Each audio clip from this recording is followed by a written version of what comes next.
സാധനം ഉണ്ടാക്കാൻ പോണേ. ഒരു സ്നാക്കാണ് കേട്ടോ, നമുക്ക് പെട്ടെന്ന് ഉണ്ടാക്കാൻ പറ്റും. അത് 3 ഇൻഗ്രീഡിയൻസ് കൊണ്ടാണ് ഉണ്ടാക്കുന്നത്. ആദ്യം ഒരു ബ്രെഡ് വേണം. അതിൽ ഇവാപ്പറേറ്റഡ് മിൽക്ക് അല്ലെങ്കിൽ നോർമൽ മിൽക്കായാലും മതി. ഞാൻ ഇവാപ്പറേറ്റഡ് ആണ്. ഇതിൻ്റെ പുറത്ത് ഇങ്ങനെ ഒഴിച്ചു കൊടുക്കണം. കഴിഞ്ഞിട്ട് ഒരു സ്പൂൺ എടുത്ത് അതിനിങ്ങനെ സ്പ്രെഡ് ചെയ്ത് കൊടുക്കണം നല്ലപോലെ.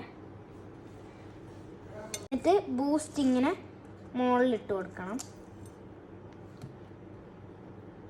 കുറച്ചായാലും മതി. എന്നിട്ട് നമ്മൾ ഈ സ്പൂൺ എടുത്തിട്ട് ഇതിനിങ്ങനെ സ്പ്രെഡ് ചെയ്ത് കൊടുക്കണം. അപ്പം നമ്മുടെ സാധനം ഇവിടെ റെഡി ആയിട്ടുണ്ട്. ഇനി നമുക്ക് ടേസ്റ്റ് ചെയ്ത് നോക്കാം.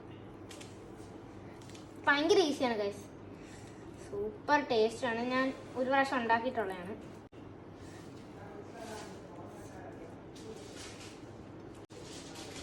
സൂപ്പർ. ഇത് നിങ്ങളുടെ വീട്ടിൽ ട്രൈ ചെയ്ത് നോക്കാം. അടുത്ത വീഡിയോ കാണുന്നതിന് ബൈ ബൈ.